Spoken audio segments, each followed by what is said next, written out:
Hello, everyone. Thank you for joining us today. We are incredibly excited to share this information with you, and we sincerely appreciate your time in joining us. My name is Amy Gallagher, and I'm a managing director with UHY Consulting. UHY Consulting offers a number of services nationwide through our 4 practice areas. The Resource Solutions practice has been engaging finance and accounting subject matter experts to professionally execute solutions and interim resource needs for our clients. This also means that for the past 15 years that we've been doing this, we've also successfully engaged remote employees.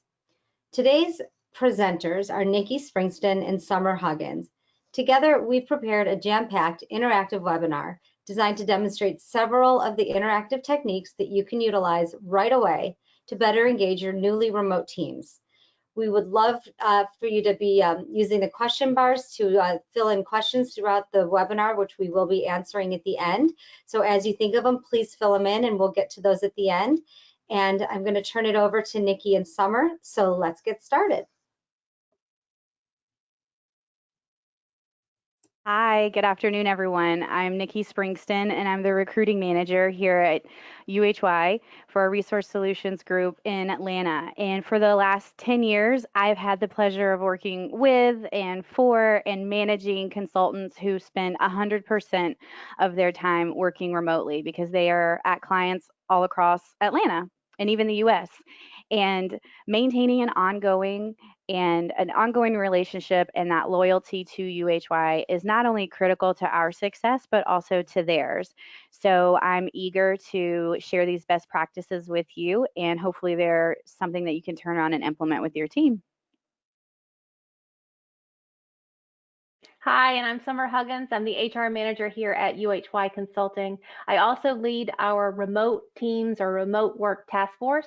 We've been doing that for about 3 years now, and I've learned from the wealth of experience on that team, also learned from our successes and some of our early failures, how to create the best environment for remote employees. That's the sole mission of that task force. It's why we created it. We wanted UHY Consulting to be the best possible place to work for those remote employees.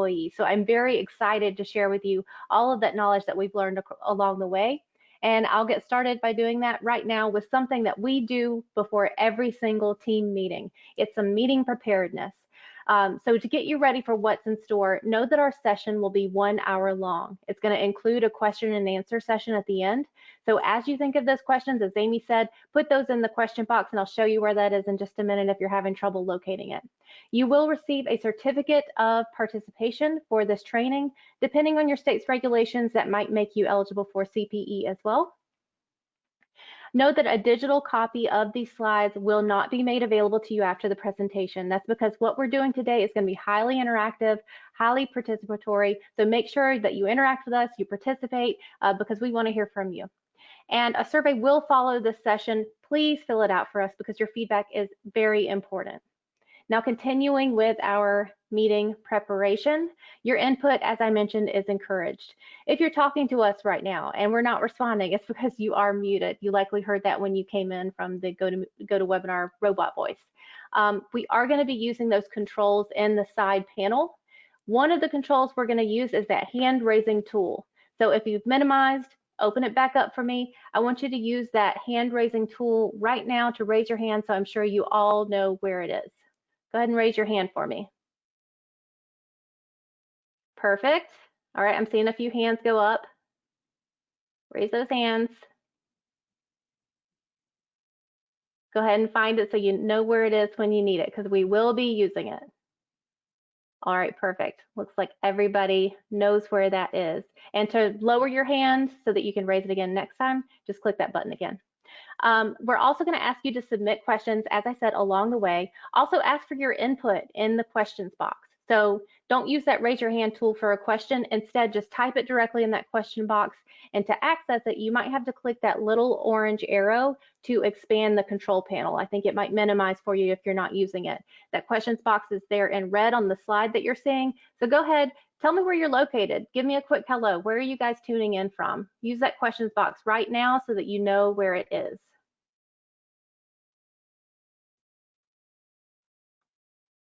Michigan, all right. Hi from Atlanta, Michigan. New York City, nice, welcome. Albany, New York, welcome Albany. Atlanta, hometown. All right, any other locations? Illinois, nice. Okay, so it looks like a good many of you know where that questions box is. We're going to be using it throughout this training. And in case you're thinking, I know how the heck to use GoToWebinar. Why are we wasting our time on this? Nikki's going to play a game with you to show you exactly why.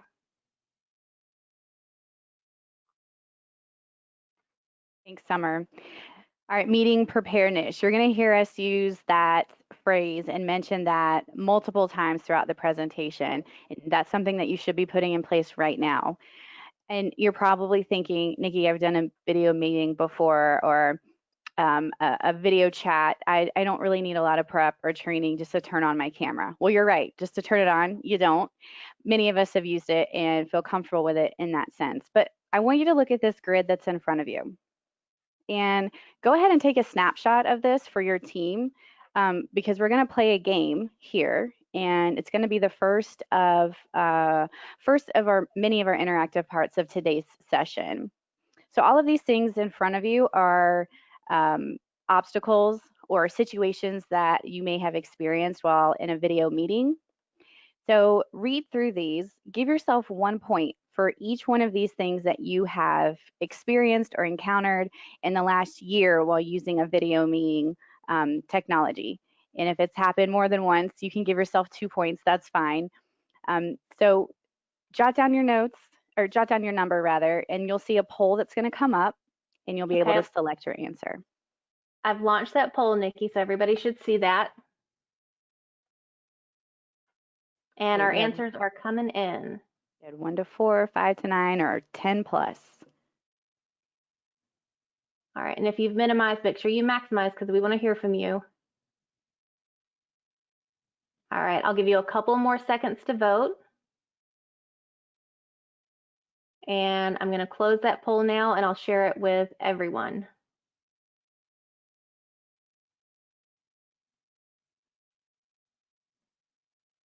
Okay, well, great. So these are pretty high scores. The majority have only had between 5 and 9, so that's good. But basically, we've all experienced some obstacles or had to overcome an obstacle during our time being remote in the last year.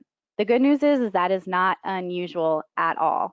Even people who are routinely using technology can still inadvertently cause distractions. So those can either be they're not familiar with the tool, they have not created a private working space, maybe they have become distracted themselves, or they don't have a backup plan. It happens, right? Meeting preparedness will minimize these obstacles. So set those expectations. What does that mean for your team, right? It's essential for you to go ahead and have that in place. So Summer's going to take us through what we'll tackle today and our goals for you as a manager. Thanks, Nikki. So let's take a look at our objectives. But first, that meeting preparation step that we just did, that's something you can implement and you should implement immediately. Just a 1-minute meeting prep to get everybody started, let them know how they're going to use the tool they'll be using. So today, what we have in store is going through these objectives. So excuse me. First, we're going to tackle our FaceTime bias. What is FaceTime bias? Even if you don't know, it might be something that is standing in your way. Next, we're going to engage your team through communication. Learn why engagement is so important and the one tool that you can use to make sure that you're effectively communicating with your team and getting across 100% of what you want to say. After that, we're going to talk about being technologically savvy and technologically secure. So having in mind the cybersecurity, especially now in this virtual environment, and also looking at how we can most effectively use our tools to simulate an in-office environment and the connectivity and communication that we have present there. Then we're going to talk about, once again, engagement. Engaging your team through connection and how important that is. In a virtual environment, engagement is tremendously important and exponentially more difficult. So we're going to give you some ideas of how to engage your team. And finally, we're going to talk about setting clear expectations, which again is more challenging yet more important in a virtual environment. And we'll also tell you how UHY can help you with that. So now let's look at what great managers of virtual teams do. First of all, they check in frequently and they check in consistently. What is frequently and consistently enough? That's a great question, and that's why I'm going to ask you, how often are you checking in with your team right now? Expand that toolbar. Let me know in the questions box, how often are you checking in with your team? Submit those answers for me. I want to see, is it weekly? Is it monthly? Is it quarterly? Maybe every other day? Okay, so I'm seeing 1 or 2 times a week. I'm seeing some daily, some weekly, every day, 2 times a day. That's fantastic. So the right answer here is you want to do a check-in daily. That doesn't mean that you sit down and you have a full-on one-on-one, but you at least want to check in. Hey, how you doing? Everything going okay? Especially now that we are in kind of a new frontier together, we want to make sure that everyone is appropriately handling that. Make sure that we're checking in so that if they do need any help, they know that you can reach out. And that's linked to being more available as a virtual manager as well. Next, I use face-to-face or voice-to-voice contact. Just like I'm using with you now, this face-to-face contact is something that generates more connection, has a lot of other benefits as well, as Nikki's going to tell us about when we get to talking about engagement through connection and using video conferencing to do that. They also demonstrate exemplary communication skills. When it comes to a virtual environment, there are a lot of obstacles in communication. What means of communication do I use? How often do I communicate? Do people know how they can reach me? It's not as easy as popping over to somebody's office anymore, or is it? We can tell you how to recreate that in-office environment and achieve those exemplary communication standards that great virtual managers embody. Next, great remote managers are available and they're familiar and comfortable with technology. Now, these two things are actually related, believe it or not. If you're not effectively using your technology, you're not going to be as available as you could be. And I'm going to show you when we get to the segue between technology and communication, how you can effectively use your Outlook calendar to make sure you are available to your teams. Next, they're familiar and comfortable, or rather they prioritize relationships. Something that's really easy to fall off the radar, especially since we're dealing with all of this chaos, are those one-on-one meetings that you have with your team. Don't let that happen, because great managers prioritize relationships. They maintain that bond. And actually the remote or the manager-employee relationship is a key component of employee engagement. And you do want to make sure that you keep your employees engaged, especially now, especially during this transition period. So Nikki, I think you have a question to lead us into FaceTime bias, right? I do. So now's a good moment to make sure you're looking at your screen, because we want to talk a little bit about this gentleman here. So we're going to talk about this FaceTime bias that we mentioned earlier. We're going to be using the hand raising tool again, so make sure that you have that open on your sidebar. I want you to think of this person on the couch here. When you think back 10 years and when you thought about a remote worker then, how many of us saw this guy here? So sitting on the couch, propped up, maybe working, maybe not. Show of hands. Honestly, how many of you thought this kind of person? Sorry, Nikki, I've got to pop back on video right now because I've got to do this. Oh. I mean, admittedly, that's what I thought 10 years ago. All right. Well, thank you for being honest. So there's a good bit of people who say that that's what they thought. Now let's clear the hands. So now I want you to think about it again in today's time, right? Be honest on this one as well. How many of you still hold that belief? Or maybe you know a manager who still views their remote workers in this way. Maybe working, maybe not, potentially productive, right? So show of hands. Hopefully it's not as many. Oh, good. It's only a couple. Perfect. So this is one of the first misconceptions that we're going to throw right out the window. And there's a lot of great data out there that shows why. And Summer, can you share that with us? Yeah, absolutely. So if you're wondering what FaceTime bias is, here are a couple of things to consider in front of you here. So passive FaceTime leads to your managers to perceive your employees as more dependable and committed. And what is passive FaceTime? That's the kind of FaceTime you get when you just observe someone working, but you're not working directly with them. So if you maybe know somebody in your office that seems to always be there, but you're not quite sure what they're doing, yet your boss loves them, it's passive FaceTime bias at work. And it's been a problem for virtual employees for a very long time. It leads to them not being considered as often for leadership roles, and it impairs their career development. So now we know that's out there, it exists, it's real. The first step in getting rid of any bias is knowing what the bias is. We've defined it. The next step in eradicating bias is to compare it to reality. So let's do that. So 23% of remote workers are actually willing to work longer hours, and 77% report greater productivity.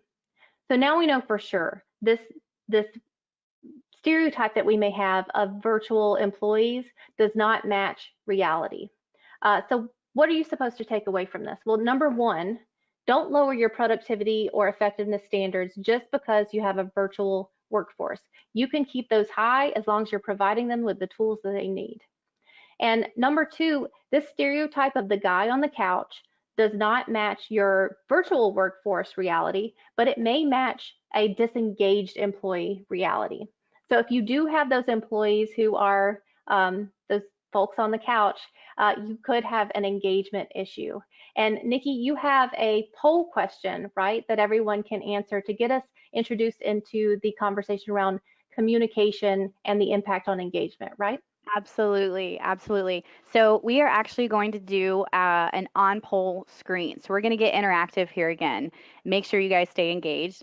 Think about this question that's on the screen in front of you, and think about how you engage in typical day-to-day communication. What percentage of that communication, of personal communication, is spoken word? 5%, 7%, 15%, or 25%? We'll give you a few seconds to get those answers in. Make sure you have your sidebar open so that you can get that in. All right, answers are rolling in. I'm just going to give everybody a few more seconds. Take your best guess. All right, and I'm going to close and share the results with everybody. Okay. Wow. So this is great. A lot of people, it was mixed in some of the other webinars that we had as well. Some of us kind of get the gist of where we're going with this, but the answer actually is 7%. So let's look at a study that actually supports that. Dr. Albert Mehrabian conducted a study on personal communication, and that is what you see on the pie chart that's in front of you.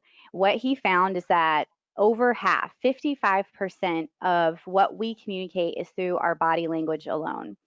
Another 38% of that is through your voice and your tone. So, and then there's that other tiny little 7% that's in there. So what do we do with this information, right? Especially now that we're in this new remote virtual world. Begin by implementing that video conferencing and communicating with your team often. This is just one of many overwhelming evidence that shows that when you're using video conferencing frequently, you are improving key objectives. So what does that include? You're strengthening relationships on your team. You're improving the quality of communication, you're improving team effectiveness, and you also are promoting cooperation. It can be even more so than if you are physically in the office together. For UHY, we turn on our webcams anytime we have more than 2 people in a meeting, and that goes for everybody. It doesn't matter what office you sit in or what the location is. Everyone is gonna, if there's 2 or more, they go on. Now, of course, we're going to get that question, right? And you're probably thinking, how do you get people to just turn on their video? Not everyone may be as on board right away. So first, you have to explain why that's important. You're learning that right now, right? We have, we want our employees to be communicating everything that they have to say. So facial expressions, you can see Summer when she's talking, you can see me, you can see Amy. That's important, right? Hand gestures, obviously we're still using our hands even though we're alone in our rooms, we're communicating a lot of that to you. Same thing with body language. All of these are essential components to being able to clearly receive the intended message that you have. And then next, you need to set the expectation. Here at UHY, again, we have we know what those expectations are. So we have video conference guidelines, and they include how to dress, when to turn our cameras on, what should and should not be in the background or behind us, right? And we know that's not a suggestion. That is how we meet and how we engage, especially during our video communication with each other. So emails and phone calls, that spoken word, that 7%, they're great and we should be using them daily. But this is a good takeaway, I think, to just kind of put this information in perspective for you. Think about maybe an email or a text that you've gotten recently and you read it one way and you got angry. And then maybe you said, showed it to someone else and said, look at this. Can you believe this? They read it an entirely different way. So here you are angry at something when someone else took it a different way. Well, you only got 7% of that message, right? Or so try listening to the news. Okay. If you're only hearing 7% of the words that are being spoken, are you going to feel really informed? Given the circumstances, probably would be sufficient for today. But in general, the answer is no to that. So these are great statistics. Summer, you have a lot more to share with us. So Yeah, Nikki, so you were telling us about the importance of body language, especially, and I just want to reiterate the importance of tone. And another reason why video conferencing is superior is that you are able to communicate that 38% that comes along with tone. So 92% of respondents to a Forbes Global Insight survey said that video conferencing has a positive impact on performance. Tone may have a lot to do with that. So I'm going to ask you all to maximize your screen, just in case you may have minimized it. And by the way, I can see who has minimized their screen using GoToWebinar, so I know who you are. Maximize your screen because it's important you see what is on the screen right now. I'm going to ask you to do this little exercise with me. Look at those two word bubbles in front of you and say these two phrases out loud. I'm going to give you a couple of seconds to do that. Just say those out loud. Okay? So now I'm going to go. The way that I would read them is thank you versus thank you. So if I read that any differently from the way you did, can you give me a quick hands up? Use that raise your hand tool. Okay, one person read it differently, another person read it differently. So a few people. The reason for that may have something to do with a generational difference. It could be other things. But millennials tend to use exclamation marks as a sincerity marker rather than a marker of exclamation. So if I'm emailing you and I put an exclamation mark after something, I just mean I really mean it. Meanwhile, anything I read with an ellipses on it, I'm going to take it as passive aggressive. I understand that other people use that to mean that they're trailing off as they talk or there's something left unsaid. Doesn't matter. I'm going to read it as passive aggressive. So those are two examples of ways that tone can lead to large misunderstandings. And it's another reason that you want to use video to communicate. That should be your takeaway here. If you're trying to communicate anything or have a conversation where it's important that you both understand each other clearly, switch on that video so you get a full picture of communication. Now we're going to move on to technology in a second. But before we get there, I want to talk about engagement through communication for just a little bit longer, because this is where some companies and managers really fall down on the job. They throw a tool at something and think the problem is solved, but ignore the process. So I'll demonstrate this with an Outlook calendar that'll show you also how you can be a more available manager to your virtual teams. So let's look at the calendar on the left in green. This calendar, as a member of this person's team, tells me next to nothing. They look busy all day. They look unavailable. I don't know why. It's not communicating availability to me at all. They're not sharing their calendar details with their teams. If I move over to the blue calendar, it gets a little bit better, but I'm still not getting the full picture. I see that they're checking email between 9 and 10. I don't know if I can interrupt them or not, because it looks like they just used the show as field to indicate busy. To effectively use the show as field, use that drop down and clarify, am I available during this time? Am I busy during this time? Am I out of office? That gives you the clearest picture of availability. And if we look to the right, this is how we do it at UHY Consulting. Everyone shares their calendar details with everyone else, and we use that show as field to accurately depict our availability throughout the day.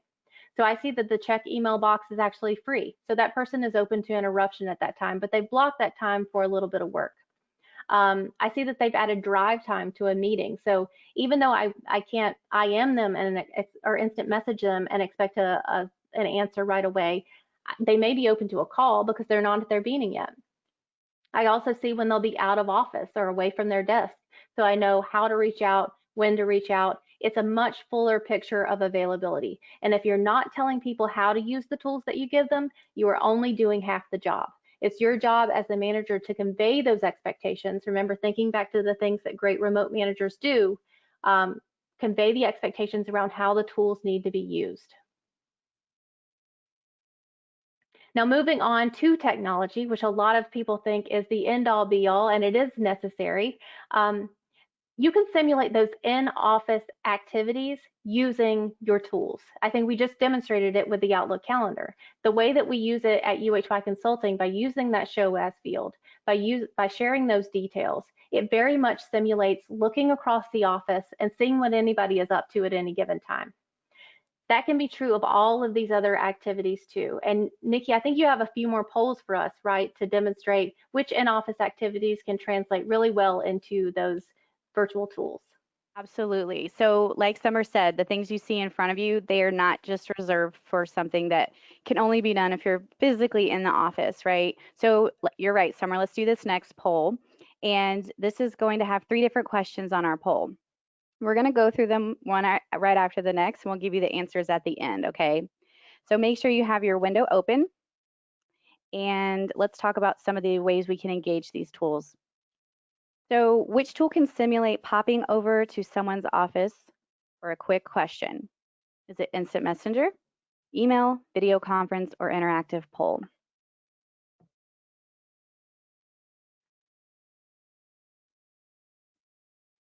Okay, answers are coming in. I'm going to give everyone a couple of more seconds. Make sure you get those answers in. We want to hear from you. Take your best guess if you're not sure. All right, and I'm closing in just a couple seconds. And I'll share the results with all of you. Okay, wow. Overwhelmingly, everyone thinks that and says instant messenger. Good. So again, we'll go over the answers towards the end. So let's do our next one now. Okay, I'll launch the next one. So everybody should see that on their screen. All right, take a look at your screen and see which tool can be used to simulate an in-office happy hour. The instant messenger, email, video conference, or interactive poll. Answers flowing in on this one as well. Give you a few more seconds.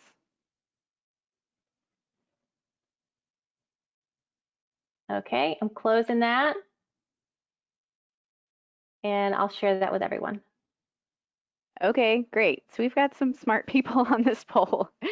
Or on this webinar today. So perfect. So most of you say video conference. Let's do our last one.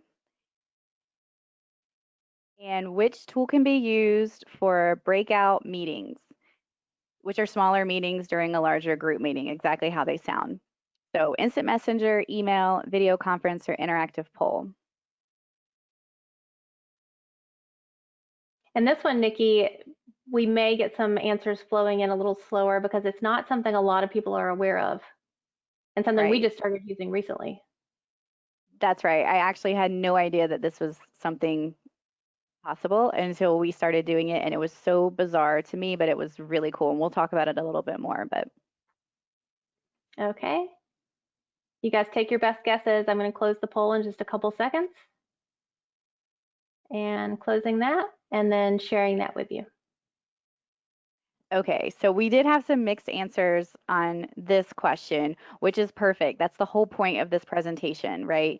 So the first two are probably a little bit easier. We're going to talk more about these tools. So let's look at the answers on this next slide, Summer.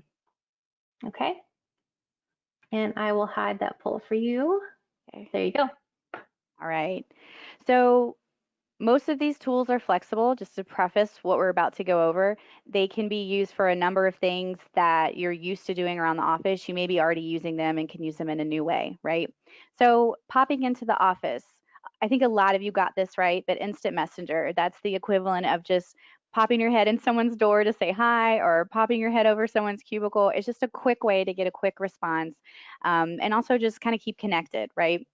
Happy hours and breakouts are something that you can do with video conference. The breakouts are something that I think a lot of people, when they learn that you can do in these webinars, are great.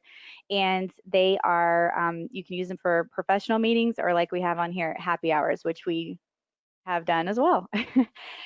Signatures. So signatures, a lot of people, again, you'll think, okay, I can't put pen on paper right now. How is this going to work? There are a lot of technologies out there that can use, where you can use e-signing to use for your documents. So that doesn't have to slow you down at all. There's no awkward writing, signing a paper, taking a picture, sending it back. You don't have to do any of that.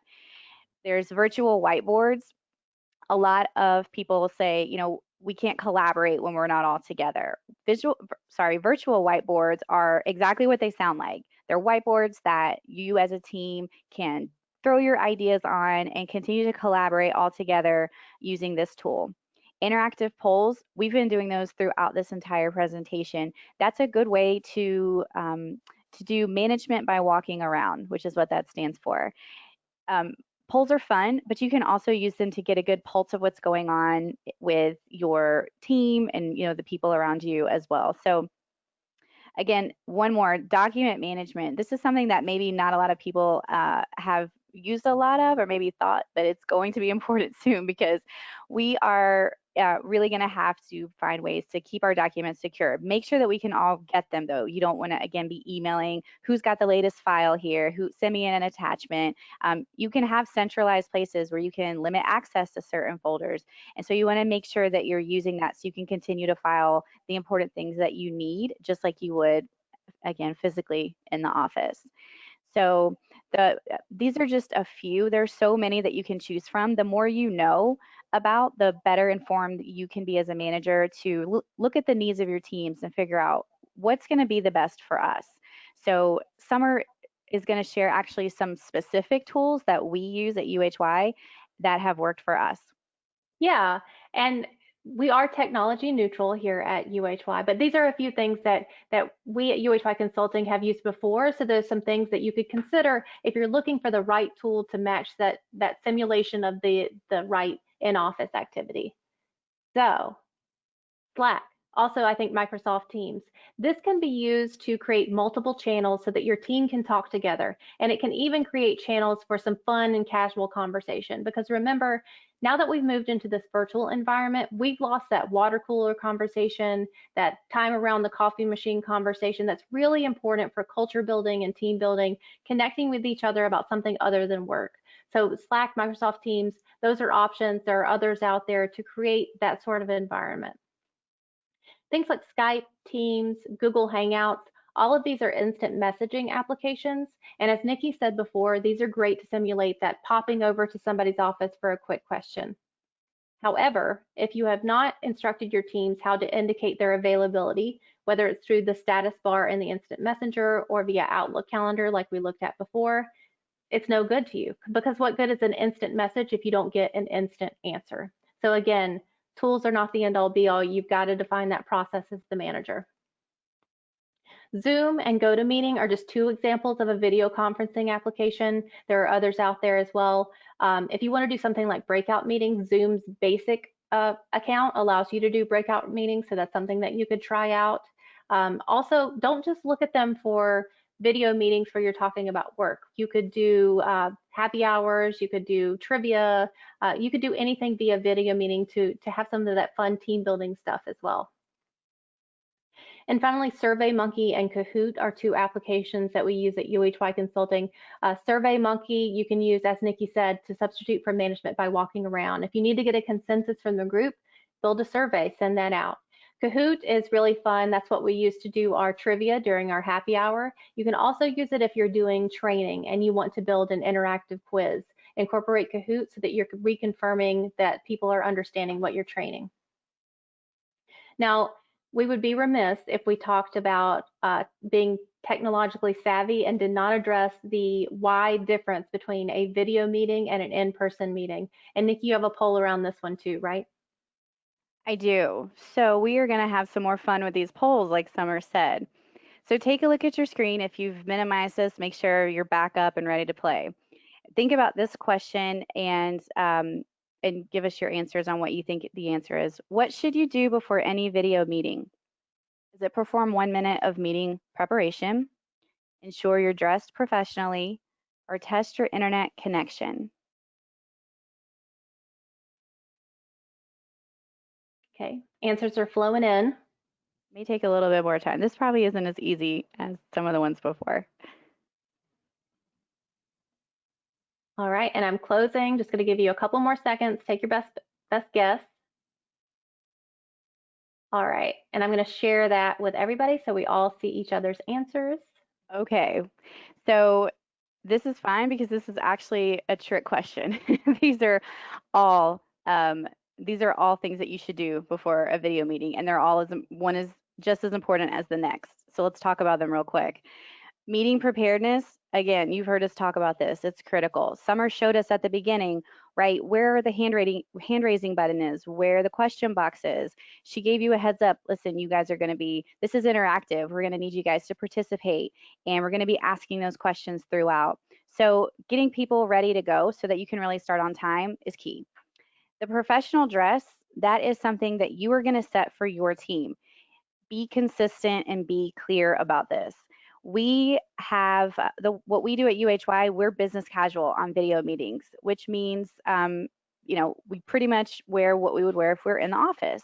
Now, is this so that we look nice on camera? That probably has a little something to do with it, but that's really not the biggest reason why. We actually do that because we need to get and stay in that work mindset. So ensuring that you keep that regular routine of getting ready each morning and making sure that, hey, someone might need to do a quick video chat and they don't need to wait a few minutes for you to run in and get out of your pajamas and put your clothes back on that you can, that are appropriate for whatever conversation or whoever it is the person that you're going to be talking to.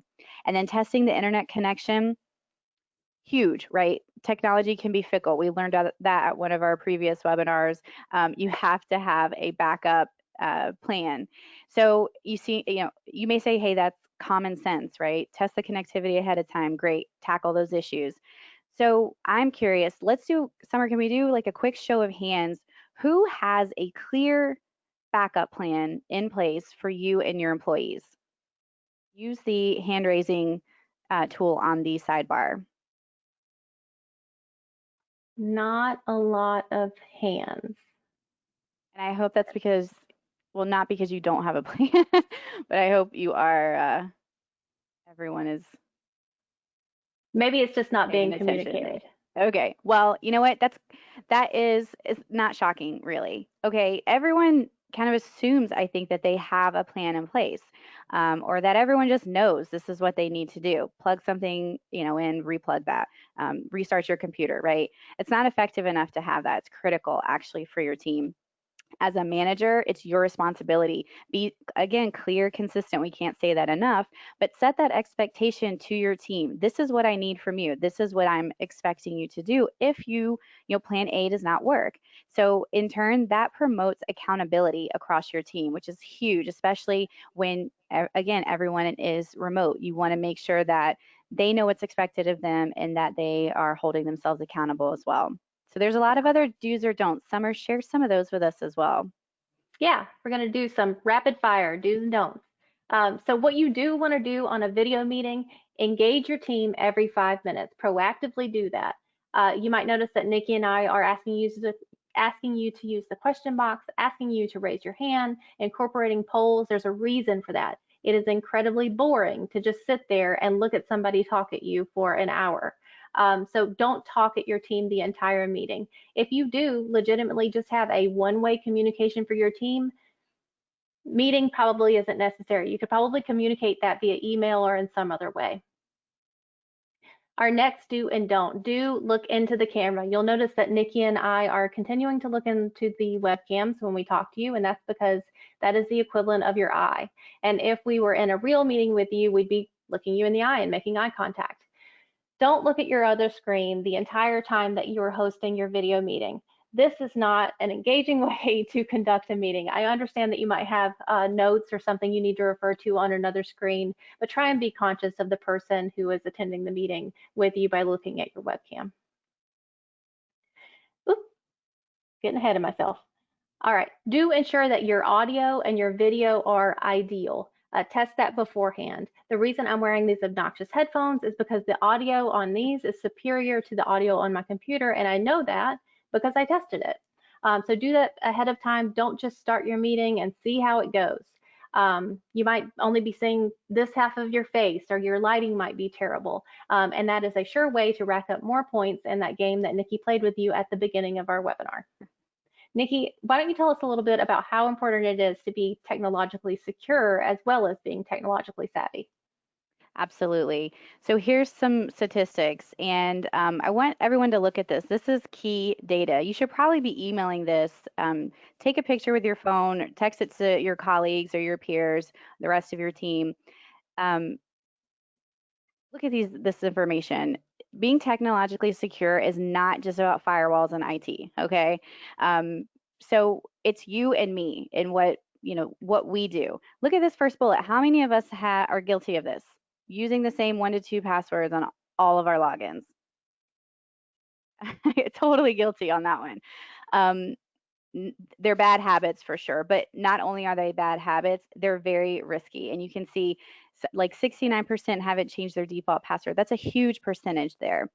This may be unintentional. No one's trying, right, to be risky with information and of their company. But there are big risks that come with this, as you can see in this box here. There's exposure of confidential information, mobile attacks, phishing. Criminals are taking advantage of this all the time, but now more so than ever is when they are going to have a field day.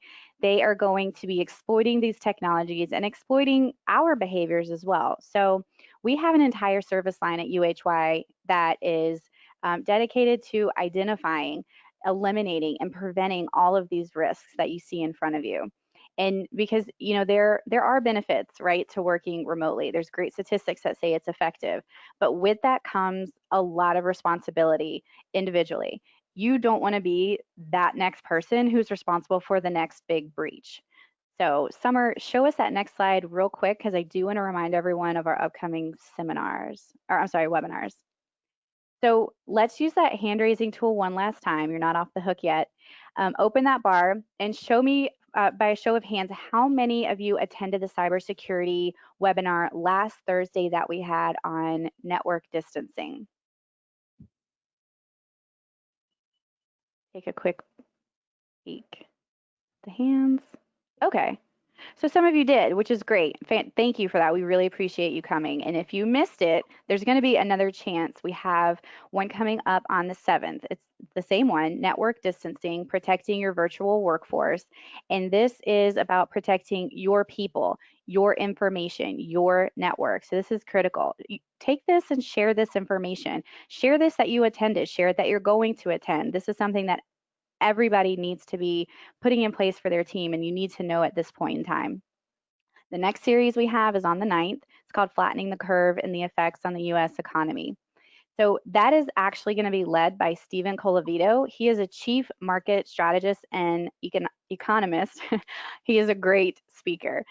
You don't want to miss that one either. If you haven't registered, ask us how using the questions box. We will get that information to you. So go and log onto your LinkedIn, leverage that network that you have. Post that you attended, like I said, share the links to your network.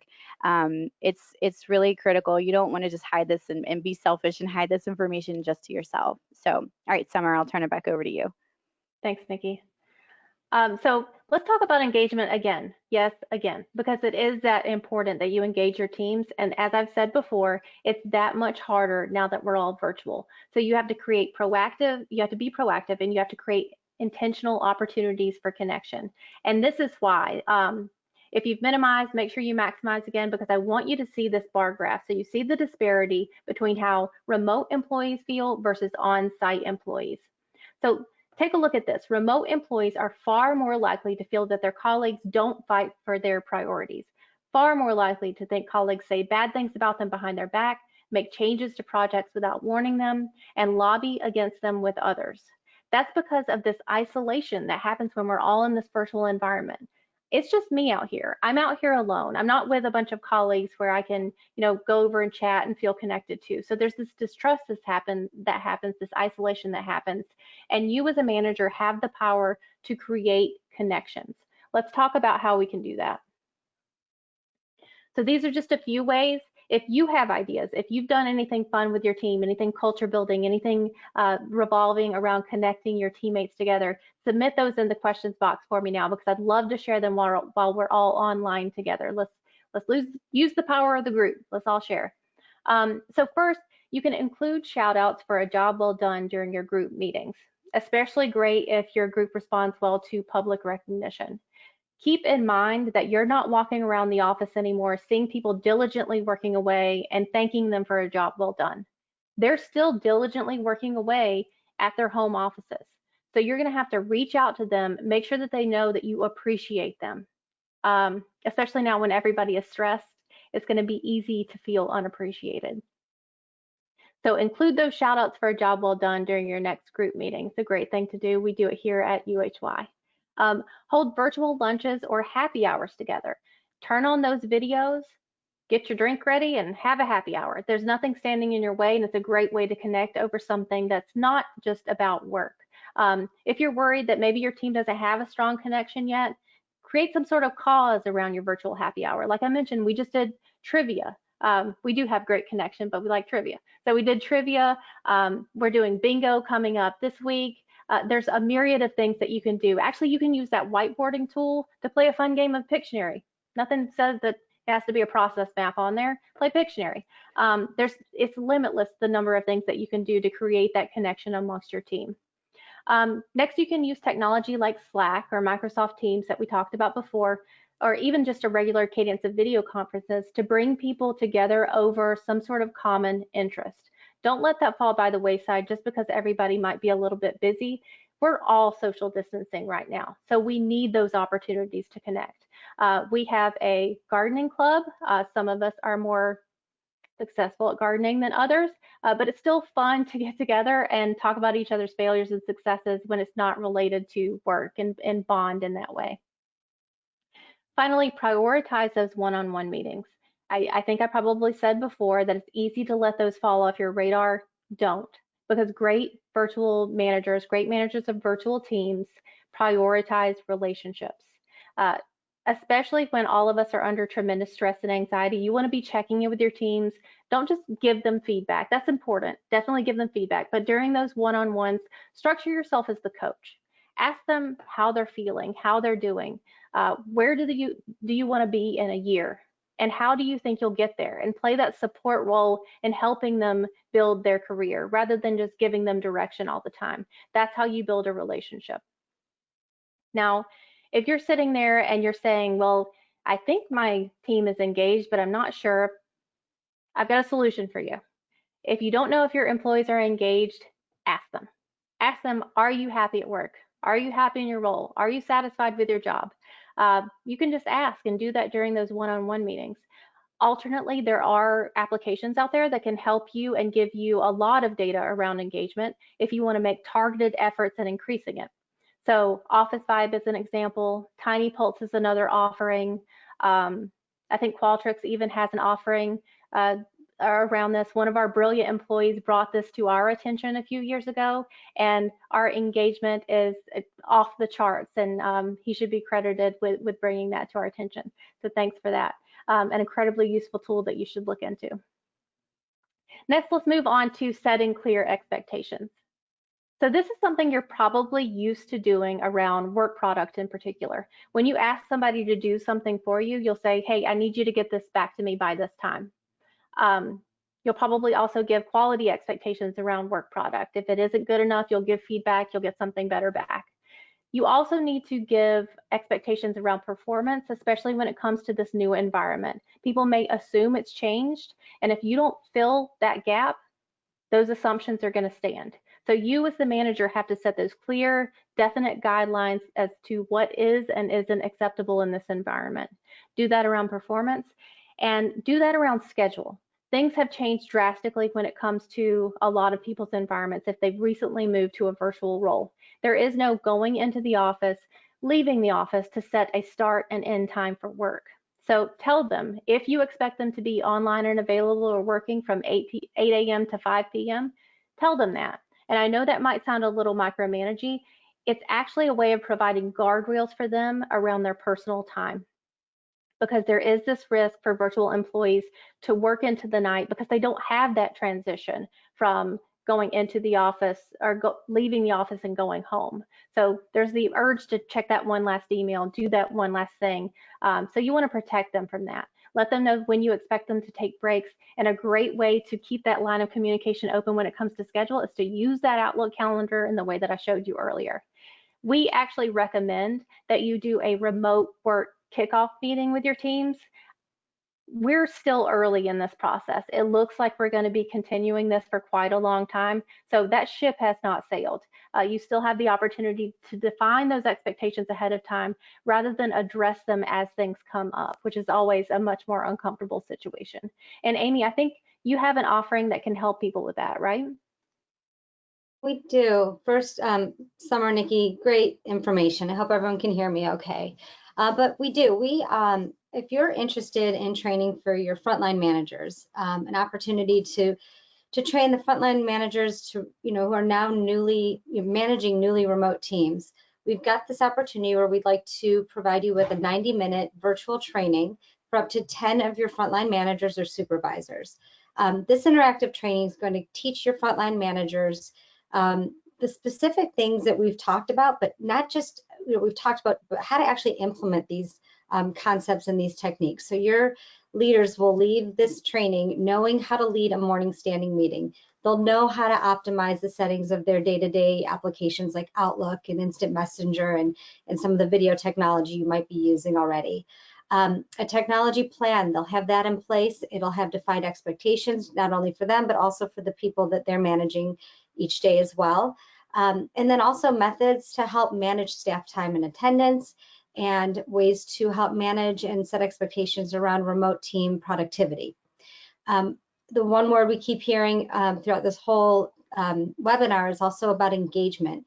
So we're also going to share with you several of the interactive and creative team building and engagement building activities that we already are doing here, and things that they can roll out immediately with your teams, but also we'll lead them through one of our favorites, which is a virtual trivia game. So we'll get to experience it as well. And in this training, everybody will be on screen, will be working and utilizing whichever technology that you're already using, but really getting kind of the feel of what it would be like for them to take that content and those methods right back to your teams. So it's a great way to get your teams up and running quickly. So very good. Thank you. Thanks, Amy. So right now, I want you to go ahead, submit your questions, or even just your thoughts about anything that you learned in this webinar that you'd like to share with us, any of those engagement ideas that you might have. Go ahead and submit those in the questions box, and I'm going to review for you what we have achieved today. So first of all, we've learned to tackle FaceTime bias. We learned what it is, why it's not a good bias to have because it does not match reality, and why it shouldn't get in your way of holding those productivity and those effectiveness standards high for your virtual teams. We talked about engaging your team through communication, how important it is to use video so that you're able to fully communicate what it is you want to communicate to your teams, and also how important it is to define processes around the technology that you're using. We talked about being technologically savvy and technologically secure, how those risks that exist in any virtual environment are now elevated now that we are all virtual, and how important it is to make sure you're knowledgeable about cybersecurity and the things that you can do and the role you can play in protecting your company. We talked about engaging your team through connection, how engagement is super hard in this virtual environment, and so it is super important that you create that you're proactive about creating those opportunities for people to connect with each other. And finally, we talked about setting clear expectations, how you as a manager have the responsibility of leading your team through this new frontier by clearly defining what is expected of them in this new virtual environment. So it looks like we have about 4 minutes left for questions. Amy, did we get any? We did. Okay, so couple of people wanted to know the name of the tool that we use to manage our employee engagement.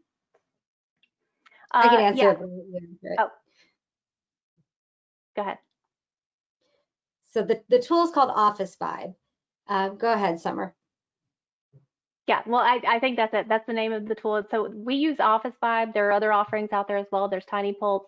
Like I said, I think Qualtrics has an offering around it as well. So if you're already using that, then you could ask them as well. I know that Glint has an offering. They're related to LinkedIn. So there's a lot out there, but it's incredibly useful in determining where you need to focus those employee engagement efforts because it breaks down the components of engagement for you. And it's anonymous, which is And it's anonymous. important to really get that true feedback that you're looking for. And there's a lot that we've done around that as well. There were some, you have to figure out what the requirements are for your organization.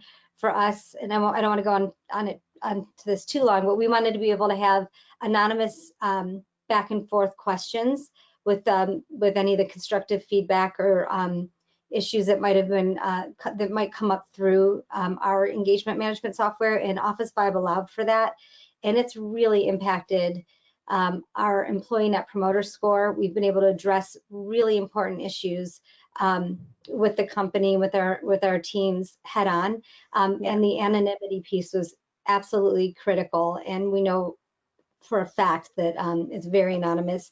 And certainly reach out to us about that. We're happy to explain some of the ways that we've been using it. But another cool feature that we have in there is the ability to do employee shout outs. And we tie it right into our values. And it is the coolest thing because every month at our staff meeting, these are like compliments, well-written, thought-out compliments that the team members write about each other. And I can't tell you how touching it is to somebody to be recognized by their colleagues for something that they did.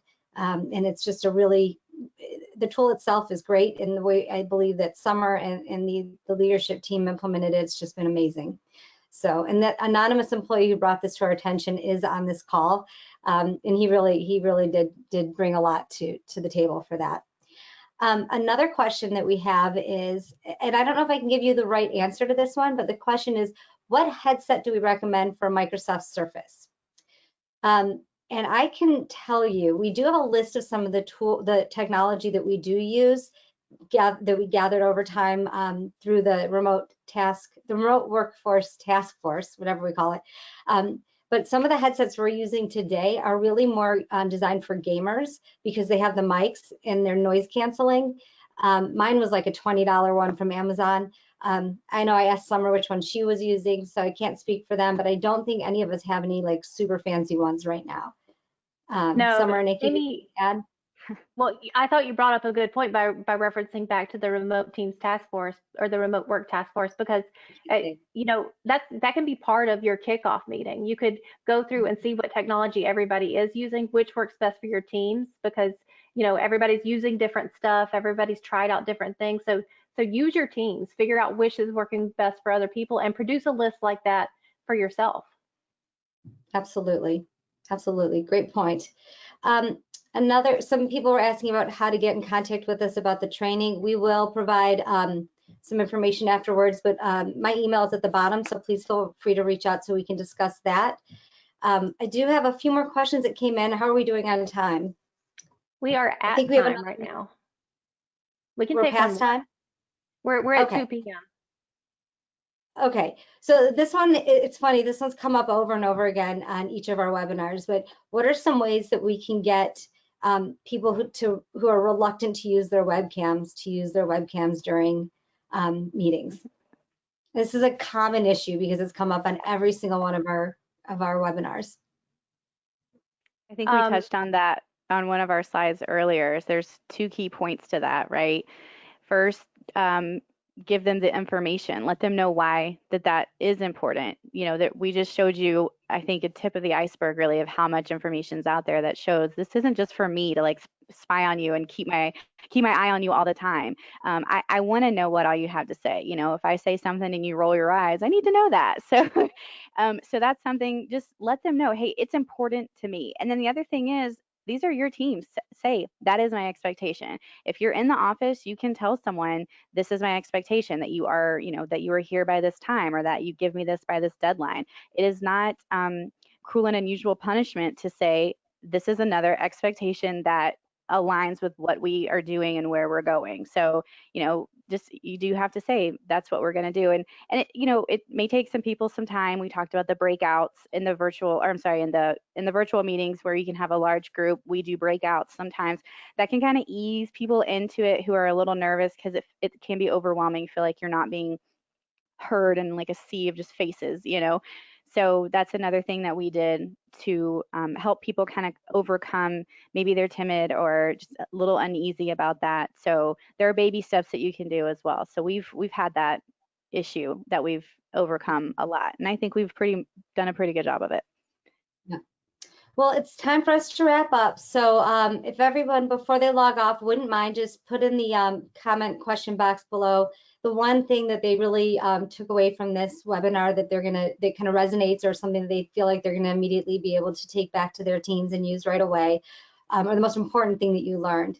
And then second of all, you will be receiving a survey at the end of this webinar, and we'd love your feedback on that. We want to continue doing a great job for you. Right now, everybody's in a very stressful time, so we certainly want to know what you're looking for. We'd love to bring more content to you that's valuable, that's useful, and ultimately, we're here to help. Everybody's feeling really anxious right now. There's a lot of unknowns going on, and we just want to make sure that our UHY network and friends and the people that we care about and get to work with every day have the things that they need to keep going and moving forward. So we appreciate your time. Take care of yourselves, and we hope to see you again soon. Thank you. Thank you, everyone. Everybody.